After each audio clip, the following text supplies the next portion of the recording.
Jadi saya akan bicara tentang pencegahan atau kemoprofilaksis untuk penyakit COVID-19. Jadi suatu prevensi yang bersifat penggunaan obat-obatan atau farmakologi. Kalau bicara prevensi, maka kita akan bicara tentang prevensi primer, yaitu mencegah jangan sampai terkena virusnya masuk. Itu tadi sudah disampaikan Dokter Dia, itu ada dengan vaksin. Kalau Dokter Nanda tadi mungkin dengan perilaku 3C tadi ya. Kemudian yang sekunder yaitu yang kalau sudah terkena atau masuk jangan sampai gejalanya menjadi berat sehingga dilakukan tindakan di awal-awal penyakit sedang muncul atau di awal-awal infeksi. Jadi ini semua bisa dilakukan dengan vaksin.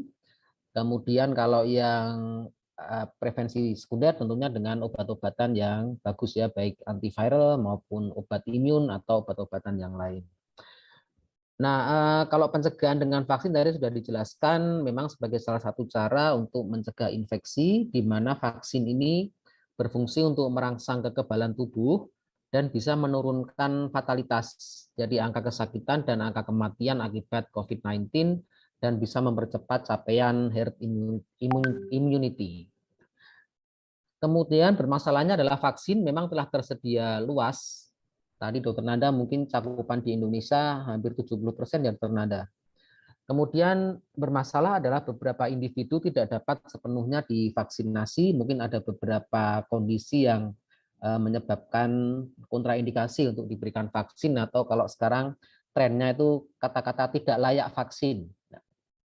Kemudian yang kedua mereka-mereka yang imunokompromis sehingga kekebalannya tidak cukup terbentuk ketika diberikan vaksin. Sehingga individu-individu ini mempunyai risiko tinggi apabila terinfeksi COVID-19. Sehingga ada alternatif pemberian pengobatan non-vaksin pada seseorang yang mungkin belum diketahui terinfeksi atau tidak karena tidak menimbulkan gejala. Ini yang kita namakan kemoprofilaksis. Ini berfungsi untuk satu, mencegah infeksi tadi, primary prevention. Yang kedua, mencegah konsekuensi akibat infeksi atau secondary prevention. Kemudian untuk prevention sendiri ada dua, kita namakan post exposure prophylaxis. Jadi profilaksis apabila sudah terkena paparan atau sudah terkena exposure dari COVID-19, tetapi belum menunjukkan tanda-tanda klinis atau tanda-tanda infeksi. Yang kedua adalah pre-exposure prophylaxis, ini profilaksis sebelum ada paparan. Mungkin pada individu yang mempunyai risiko tinggi tetapi belum terpapar, atau mereka yang bekerja di suatu tempat yang mempunyai risiko paparannya lebih tinggi. Ini yang kita namakan prevensi pre-exposure. Permasalahannya adalah meskipun vaksin tetap menjadi cara paling efektif, yang pertama ketersediaan vaksin belum memadai mungkin, kemudian tadi ada beberapa individu yang tidak sepenuhnya dapat divaksinasi atau berespon baik dengan vaksinasi, sehingga individu ini berisiko tinggi apabila terkena infeksi COVID-19 akan menjadi serius. Dan beberapa strategi untuk obat-obatan pencegahan COVID-19 sedang diteliti. Kalau dulu di tahun 2020 kita lihat banyak sekali obat yang sedang dicoba untuk pencegahan maupun profilaktik ya, pencegahan primer maupun pencegahan sekunder. Namun sayangnya sebagian besar data penelitian masih studi yang sifatnya retrospektif atau studi yang berasal dari dari pengalaman klinis, belum suatu studi yang randomized control clinical trial secara prospektif. Sehingga belum ada obat yang terbukti memiliki manfaat klinis yang jelas sebagai strategi untuk melawan COVID-19 di dalam hal pencegahan atau prevensi. Nah, ini yang sangat penting sekali bahwa hierarki dari suatu penelitian klinis itu harus bisa dipertanggungjawabkan menjadi suatu level of evidence yang nomor satu. Sehingga apabila level of evidence yang nomor satu, ini nanti yang memang akan bermanfaat, sehingga bisa direkomendasikan untuk dipakai atau tidak dipakai.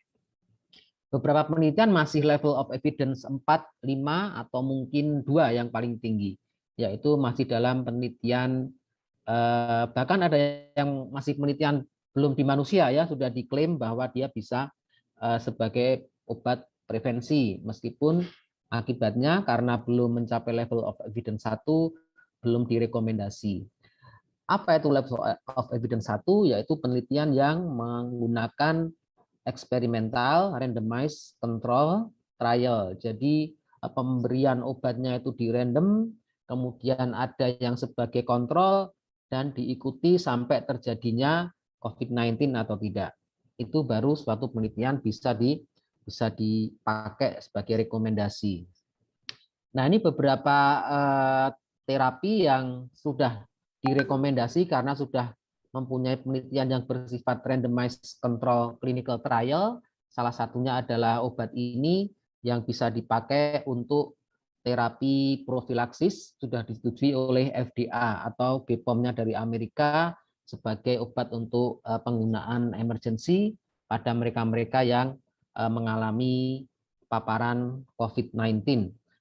Kalau nggak salah penelitiannya, saya lupa nama penelitiannya, tapi nanti bisa dicari di internet. Jadi ini sudah randomized clinical trial.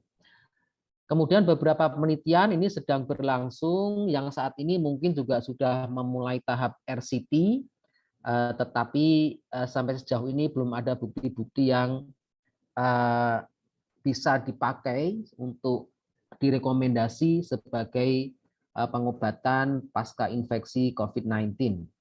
Ini beberapa obat yang sempat ngetren karena obat-obatan ini memang ada di Indonesia.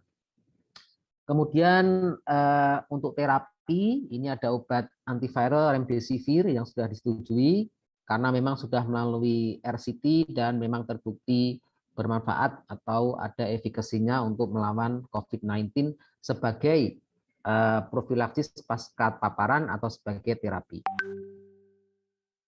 Nah, bagaimana dengan profilaksis sebelum paparan? Jadi kalau yang namanya profilaksis sebelum paparan ini individunya tidak sakit ya, sehingga memang lebih sulit ini untuk melakukan suatu uji atau penelitian karena orangnya kan merasa sehat gitu ya. Merasa sehat, beda dengan yang tadi. Memang sudah ada penyakit sehingga dan belum ada obatnya, sehingga kalau pasien atau subjek ditawari suatu obat baru yang kemungkinan besar ada manfaatnya, mungkin akan bersedia. Tetapi kalau profilaksis sebelum paparan ini mungkin akan lebih sulit. Ya. Tetapi beberapa penelitian sudah mencoba menggunakan obat. Jadi pada orang-orang yang belum terkena atau belum terpajan atau terpapar oleh COVID-19, tetapi dia bekerja di suatu lingkungan yang risiko tinggi terkena COVID-19, umpamanya pada tenaga kesehatan atau pada mereka yang bekerja di tempat yang berkerumun, itu mungkin risiko paparannya tinggi, sehingga pre-exposure profilaksis ini mungkin bisa bermanfaat. Beberapa penelitian ini yang sudah dicobakan melalui clinical trial, randomized clinical trial. Ini ada emricitabin ditambah dengan tenofovir, ini adalah suatu obat antiviral. Kemudian yang kedua adalah obat kloroquine atau hidroksikloroquine. Ini tidak asing lagi di Indonesia karena ini adalah obat untuk malaria dan obat untuk beberapa penyakit rematik. Jadi yang warnanya oranye itu sudah merupakan obat yang sudah lama ya, bukan obat baru tetapi obat kuno, obat lama yang memang sudah banyak pengalaman di Indonesia untuk dilakukan pengobatan pada kasus malaria. Ternyata dia mempunyai efek antiviral dari penelitian di hewan coba dan penelitian di in vitro atau penelitian yang sebelum penelitian manusia, sehingga dicobakan untuk profilaksis. Nah, ini permasalahannya adalah beberapa studi penelitian profilaksis ini menggunakan obat hidroksikloroquine, kloroquine, lopinavir atau ritonavir.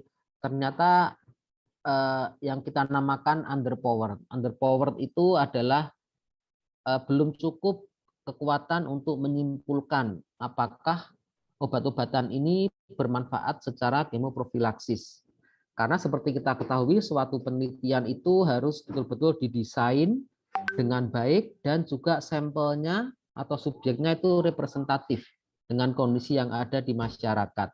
sehingga power atau kekuatan penelitiannya harus betul-betul mencukupi untuk bisa dilakukan penelitian yang bisa baik hasilnya dan bisa direkomendasi. Kemudian yang kedua, obat-obatan kemoprofilaktik ini kurang mendapatkan perhatian dibandingkan yang sekarang vaksin itu ya, dan pengobatan. Karena orang berpikir kalau zaman dulu memang kalau penyakit infeksi itu ya tidak ada pencegahannya. Karena kalau kecuali vaksin, ya, karena kalau sudah terkena ya diobati saja gitu. Tetapi karena COVID-19 ini adalah penyakitnya yang sangat mudah menular, kemudian beberapa tadi varian itu ternyata mempunyai angka kesakitan dan kematiannya yang tinggi sehingga dipikirkan adanya kemoprofilaksi. Kemudian koordinasi internasional diperlukan karena COVID-19 ini kan sudah jadi pandemi, tidak hanya masalah di salah satu negara, tetapi sudah menjadi masalah di yang terkena. Ya, ini yang akan kita jawab dari penelitian dengan metode seperti ini. Nah, kalau di Yogyakarta, ini lokasinya di tempat kita di RSUP Dr. Sarjito. Tadi Dr. Yandri adalah salah satu prinsipal investigator, dibantu oleh beberapa anggota di sini sebagai tim. Kita sudah melakukan penelitian untuk menjawab pertanyaan apakah ada alternatif kemoprofilaksis untuk pencegahan COVID-19, terutama dengan pemberian obat hidroksikloroquine atau kloroquine.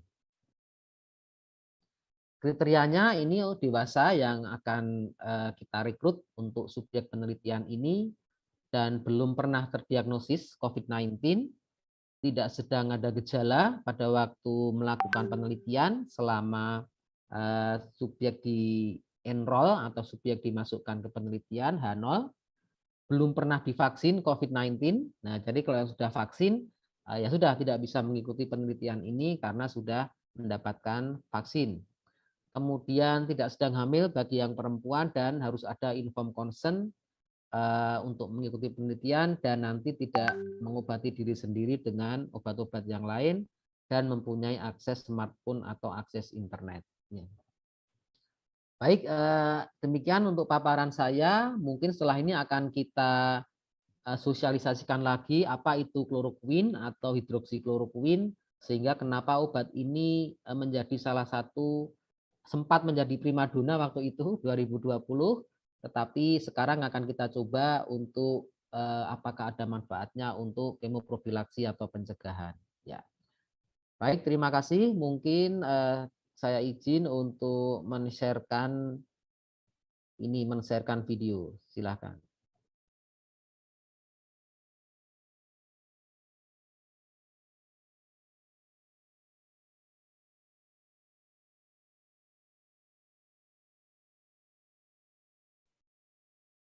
Halo tim.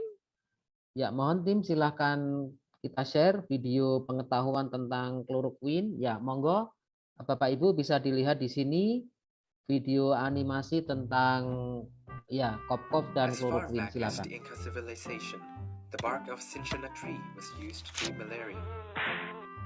In 1934, from this ancient compound from the cinchona tree, a new drug was developed, chloroquine, and a decade later, the closely related hydroxychloroquine came into existence.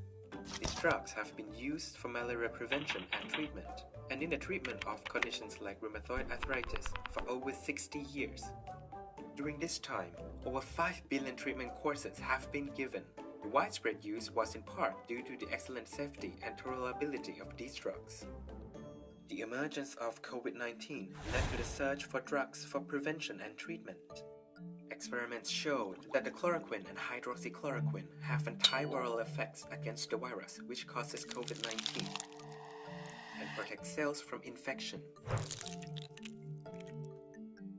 When these drugs were tested in clinical trials in sick, hospitalized patients, they were unsuccessful in the treatment of COVID-19. But why? In COVID-19, we know that the virus levels reach their peak early in the infection. People become sick later as a result of the earlier damage done and inflammation. At this stage, it may be too late for these drugs to be of benefit. Wait, but the drugs would have a better chance of working if given earlier. What about prevention? Prevention is better than cure.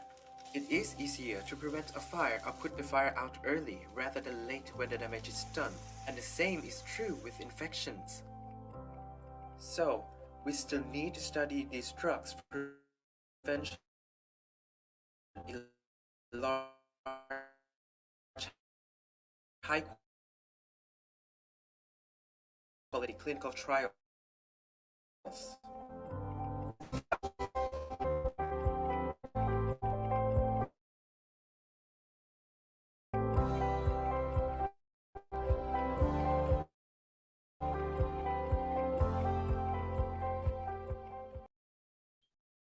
Ya, baik, terima kasih. Demikian tadi video sekedar pengingat apa itu hidroksikloroquine dan kenapa sebagai alternatif ya sedang dicoba di suatu penelitian dengan studi desain randomized control clinical trial. Jadi suatu studi untuk mencapai level of evidence 1.